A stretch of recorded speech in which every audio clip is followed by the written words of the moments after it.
Okay, thank you everybody for taking the time to get on to our call, or whether you were not able to get on live and you're watching the recording. We get to hear from a couple of amazing people tonight that I am excited to learn from. And first is Anna Palazzo, who is, I believe, in Virginia, right, Anna? I'm excited to get to hear from her, and she's going to come on to share her iStory with us. So I'm not going to take from her. I do know, just in chatting with Danielle a little bit, who Danielle Piper is her sponsor, and I know that she was telling me, Anna, that the cool story of kind of you guys meeting, and I thought it's worth mentioning because I love hearing how different people come into this business, because then it opens my eyes, or as I meet people.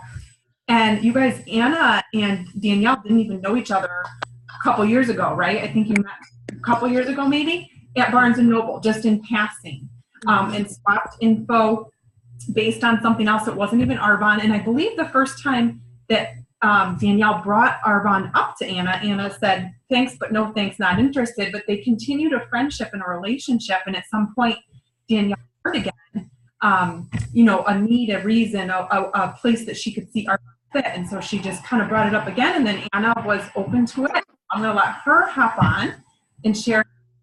So Anna, go ahead. All right. Thank you. You guys can hear me okay? Yeah. Okay. Thank you. Hi there. I am Anna Palazzo. I am a wife and mother to 2 boys, and I am currently in the corporate world, and I have been on a living green journey for several years. I went gluten-free 4 years ago, and I saw my skin clear up. Since then, I've been learning about the benefits of a plant-based diet, and I have had fun with unique recipes, most of which my husband and sons like. Over a year ago, I met Danielle, all because of a hat her son was wearing. She eventually told me about Arbonne, and I had no interest in it for 2 reasons. 1, I've tried their nutrition products in the past, and I didn't like it. And 2, I've tried sales in a similar business, and I wasn't good at it. So I had no interest in what I thought Arbonne was. However, once she learned about my journey, she knew I would love Arbonne, and I'm glad she shared this opportunity with me. I was impressed with the 7-day cleanse, and I couldn't remember the last time I had that much energy. It was truly amazing. I have now made it my focus to share the health with others and teach them what I've learned. I continue to learn about Arbonne and health and wellness. I love to help people, and that has been my focus to ultimately achieve my goal of leaving the corporate world by May of 2019. And that's been my goal before Arbonne, but Arbonne is going to help me achieve it for sure. So thank you so much for sharing, for letting me share my journey with you, and I'm so happy that you guys are part of it.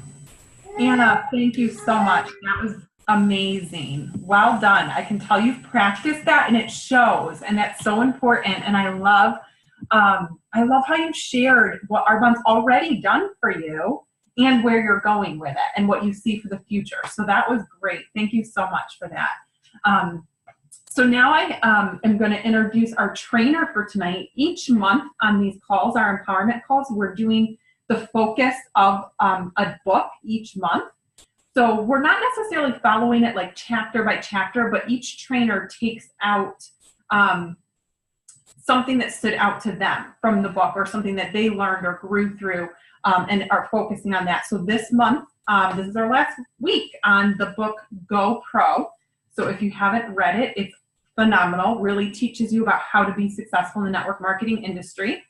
And we have area manager Emily Rittenberg, who is based out of Texas, who is absolutely amazing training. I love learning from her in a lot of ways, the way our brains work. Her and I are on the same wavelength with our to-do lists and our focus and our goals. And so I love getting to learn from her. So Emily, I'm going to go ahead and turn the call over to you. And thank you so much for preparing and taking the time to speak to us tonight. Thank you, Marie. And thanks for jumping on the call. I was telling Marie earlier, I feel like I love this book so much. Like, it's such a good book. And I know that the last 2 weeks, people have trained on the 7 skills. And so I wanted to try to change it up a little bit. And I told Marie this morning, I was like, I feel like it's just kind of like boring and mundane. But I feel like so much of it is so important. It's just a lot of stuff that we hear a lot. So my strong suit is by no means slideshows. So this is like the absolute, it's like white and black. There's nothing fancy. There's nothing sliding. It's super simple. But like we said, the book is GoPro. And let me share my screen. Hold on.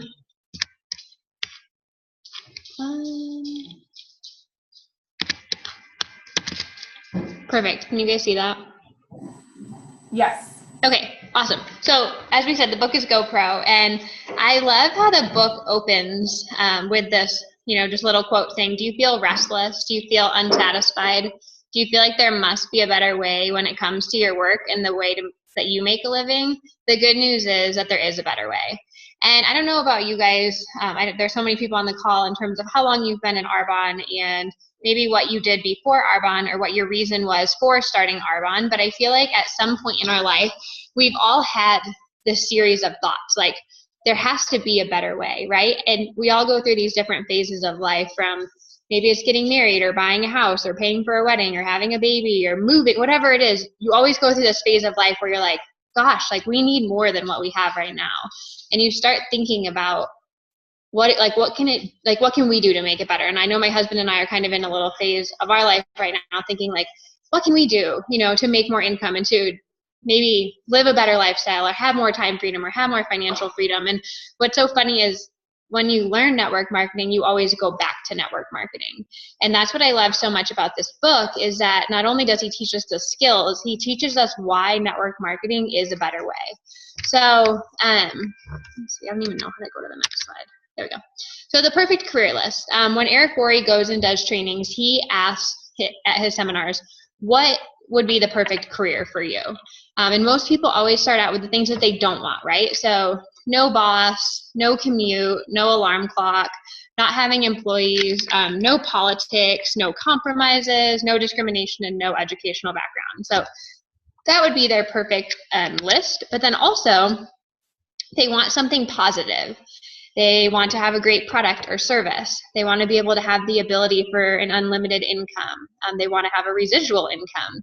They want to enjoy the people that they work with. They want to have time freedom. They want to have something that's meaningful to them. Personal growth. They want lots of perks. They want something that's international, something that can give them contribution to worthy causes, something that's low risk, something with a low startup, something that's going to be economy proof, tax benefits, and fun, right? Just a teeny tiny list of all these little things that they want. And so what I love most about that is that while there is really no perfect career out there, network marketing really fits into this. And so before Eric Worre dives into that, he talks a little bit about the different job categories. And in Arbonne, we say that job stands for just over broke. So he talks a little bit about the blue collar worker. And from Wikipedia's definition, a blue collar worker is a member of the working class who performs manual labor. And what he describes is that most of these blue collar workers are satisfied with the service or the job that they've done, but it doesn't by any means fit that perfect career list. And then you move on to the white collar worker. And again, Wikipedia's definition is the term white collar refers to a person who performs professional, managerial, or administrative work in contrast with a blue collar worker whose job requires manual labor. Typically, white collar work is performed in an office or cubicle. And he goes on to say how white collar workers, they work for somebody else, with somebody else. They're not just working for themselves. But he also goes on to talk about how this is our socially acceptable option. Like, this used to be the option where people felt like they were safe and where they were secure. But this is something that people see as socially acceptable. You tell them that you work a white collar job and they are good with that. But there's also this little side of white collar where you have two kinds of people. You have achievers and you have hiders. And so the achievers are those people who are amazing at their job. They work really hard at what they job. They're innovative. They share their ideas, and they become a threat. They become a threat to the person above them or maybe somebody else that's on that same level with them until they end up getting fired. And so then you have those people that are hiders who they're just there to make that money. And so they don't share their ideas. They really don't overly excel at their job because they're worried about losing their job. The next, the one of 5 is sales. So salespeople are paid on their production in the products that they sell instead of being paid by the hour.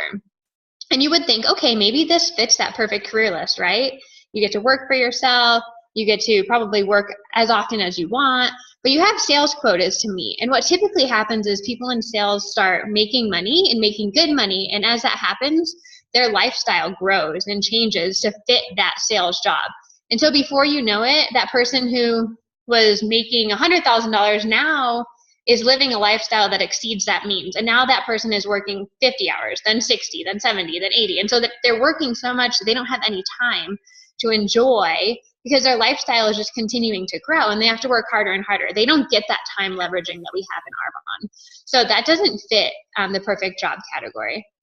And then traditional business ownership. I feel like, especially in our generation, so many people know somebody like their parent or their grandparent who started a traditional business. And what you do is you invest your own money by building your own business and your own brand. And so there's no existing business model. You have to create that. You have to figure out how you're going to pay your employees. And it sounds really great to start, except that you withdraw all your money from your savings.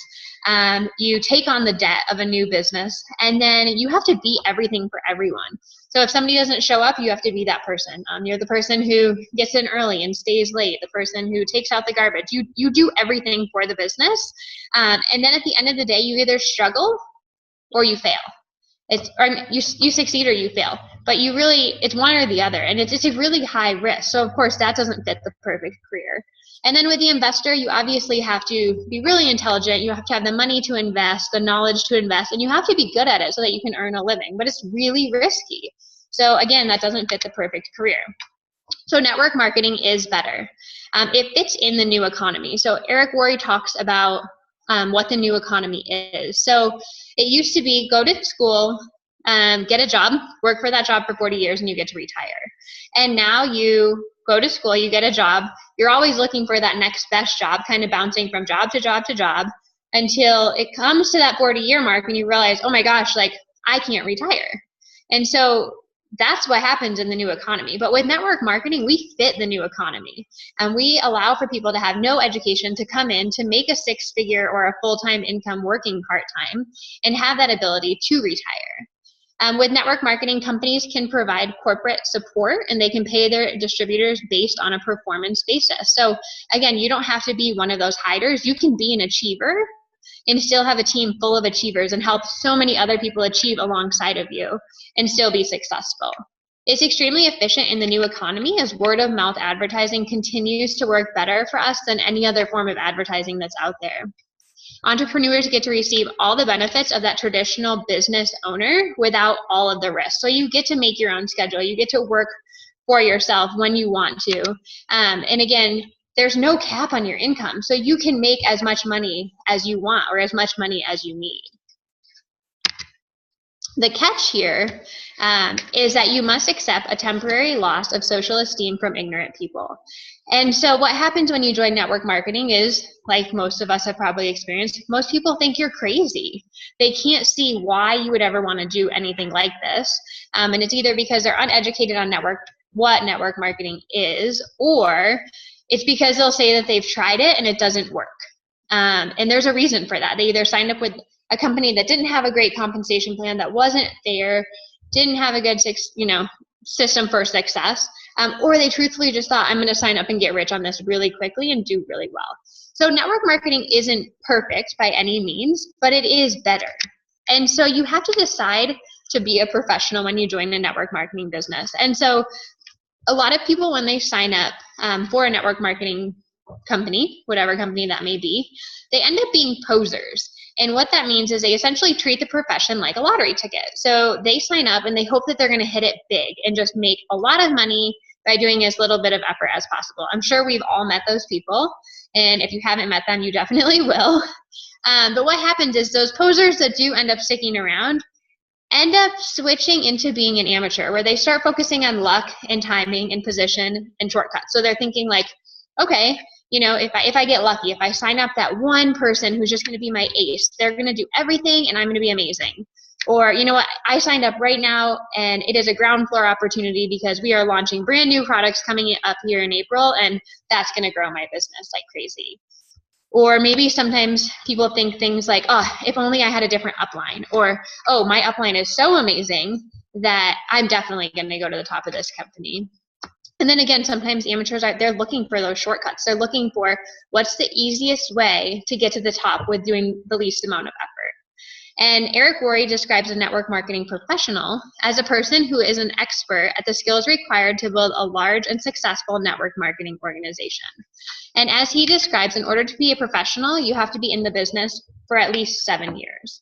And so what he says is that in the end, you only get to make what you are. And I really love this because he talks a lot about how as we grow to each different level in our company, as we grow as a team, we also have to grow ourselves, because without that personal growth, we're never going to be able to maintain and hold on to that. And so he lives by the 1-3-5-7 formula. And before I even read it, I will say, he states clearly that in this 1-3-5-7 formula, people do it much faster. There are definitely people who have done it faster, and it's totally possible to do it as fast as you want.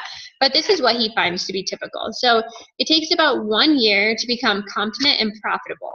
So you know the basics in that 1 year. You start to cover the expenses of your sign-up costs and the products you're using, and maybe even cover basic expenses in your life. And you get to be learning. So you're learning from your upline and you're learning from the company itself. 3 years of basically part-time effort in order to get to that full-time, to really go full-time in the business. And then with 5 years of consistent effort, you can become a 6-figure earner and above.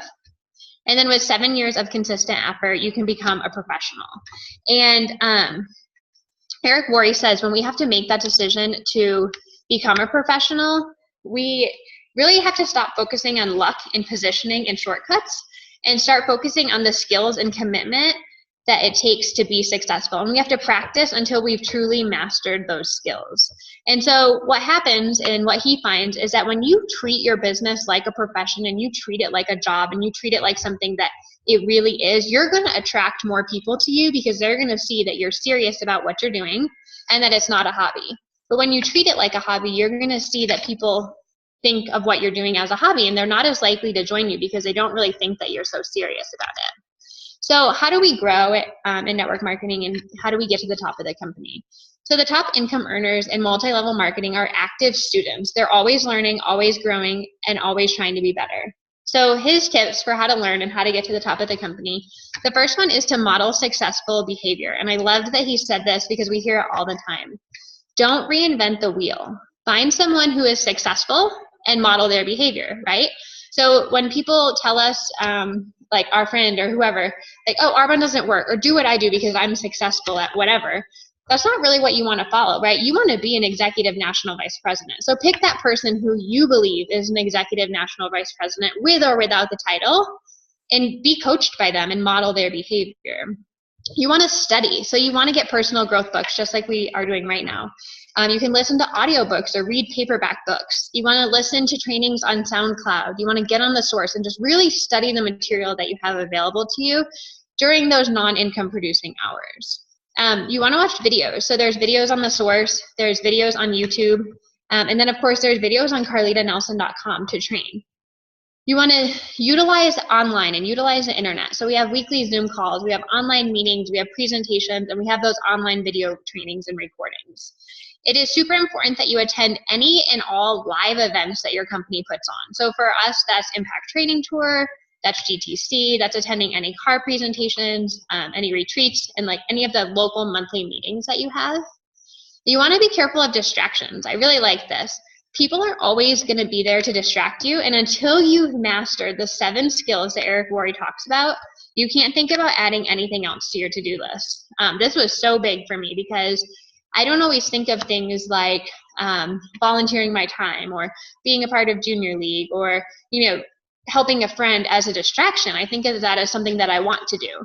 But what really happens is that's distracting me from my main purpose right now, which is to grow an Arbonne business. And so until I've actually mastered those 7 skills, I have to knock all those things off of my to-do list. And then take action. He says, make a plan, do your plan, and review your plan. So pick a skill, make a plan how you're going to master it, execute that plan, and then review it. And once you've done that, repeat and repeat again and again and again until you're successful. And then, of course, teaching. So teaching is one of the best ways that we can grow ourselves and help to learn more. And then association. The law of association says that you will become the average of the 5 people that you spend your most time with. And I love this because even though I'm really far away and in Texas and have no VPs by me, I can still choose to be the law of that average, essentially, by spending the most time with my VPs, by being on the phone, being in Voxer, getting on our training calls. Just because you're far away and you have no one around you doesn't mean that you can't be a VP or whoever it is that inspires you the most. So take the time to really connect with those people and learn from those people and do the best that you can. So it's all worth it. So what will it be like for you to be successful in Arbonne? It's all worth it for the career that you're going to create. Arbonne will become a career for you. It will become that full-time income and be everything that you want it to be. It will give you the freedom that you will enjoy. It will give you so many lives that you will touch and change forever. It will give you the people that you will meet. I think that's like the biggest thing. I always say this, like my favorite thing about Arbonne is the people and the relationships that you make. And like the friends, I mean, seriously, you make like lifelong friends, people you would have never ever met if it wasn't for Arbonne. Then of course, the places you'll see through Arbonne incentive trips, or maybe the money that you make in Arbonne that allows you to travel. It will give you causes that you can contribute to. But my favorite is it'll be the person that you become in the process. We always say Arbonne is so much more than a skincare company. It's a personal growth company. And if you talk to anybody at the top of the company, they will say that they love the person that they changed into over the course of growing their business. So aside from this top 7 steps that you really need to become a network marketing professional, those are the things that I found most important in the book.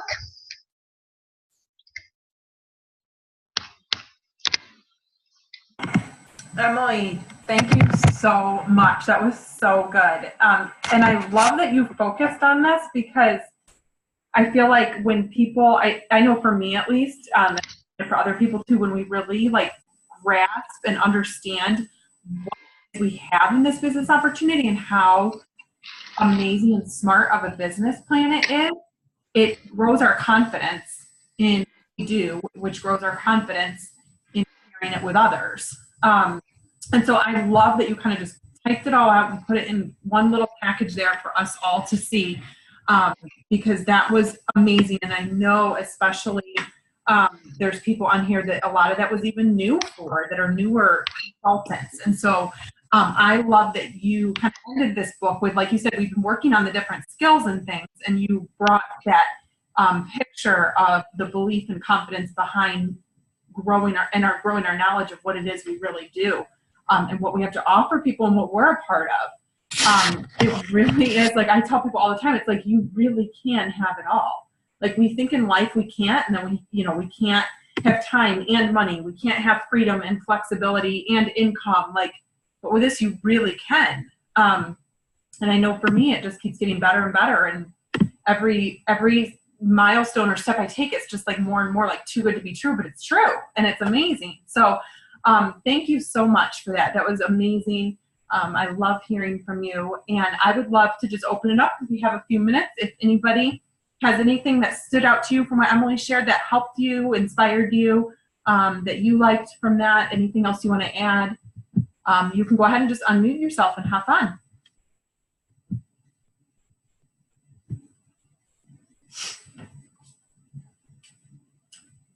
I know a lot of people are typing comments, so you can make sure to check those out. No, I thought it was interesting how you put people into 2 categories, achievers or hiders, so you would think the achievers would get, recognized for their hard work, but no, they're more of a threat, and so they're the ones who end up leaving the company or doing something different and then finding success their own way. So thank you. Yeah, I agree. I really like how you said too in the book, just like we get to be achievers in network marketing, but we also get to help other people be achievers, where in corporate America, you don't really want to root on the person next to you, because for all you know, they could be taking that next position that you want. And I know in the beginning when you outlined where he talked about the different, types of network marketers, like I totally started as a poser. Like I didn't really know that, I guess, but I had like Oh yeah, I believe that people get to NVP in mind, but I just like saw, oh, it's like 2 years is the average time to get to NVP and make $20,000 a month. Like, sign me up. And didn't really treat it. I didn't even go to our local meetings. I didn't like treat it consistently. So I definitely, we grow. We can grow in that in our position. But the faster you become a pro, the faster you'll be successful. Anybody else? I thought it was interesting when, she was sharing the numbers that I thought to myself, I got serious about my business right before Lloyd was born. And when I went, so then I had him, and then I was a region when he was 3, like just before his 3rd birthday is when I went region. I just thought that was exactly my number, was 3 years. Mm-hmm.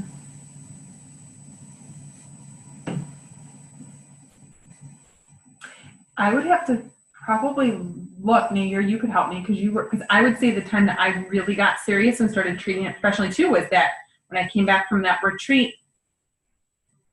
Yes. Yeah. So it was about 2.5 years before when, maybe 3. I'm going to think about that because I think that was that exact timeline too. Mm-hmm. You were just pregnant with Layla. I was going to say, I was just pregnant with Layla, and then I went region when Layla was 2.5. Mm-hmm. 3 years. Yeah. Oh, that's crazy. But then you look at Danielle, who did it way quicker, right? You look at Carlita and Tammy, who did it quicker, right? And that's what Emily is saying, is that those are average numbers that show consistency over multiple people in multiple situations. That doesn't mean that has to be your timeline. If you need a different timeline, you can make a different timeline. Yeah. All right. Anybody else? We got one more minute. Well, thank you guys for getting on. I really love hanging out with you all, especially those of you like Emily who are kind of on your own down there in Texas. Shamika, I know you're on here. You're in Florida. Anna, you're out in Virginia. And so I just love seeing you guys, everybody come together on here. I'm going to go ahead and stop the recording.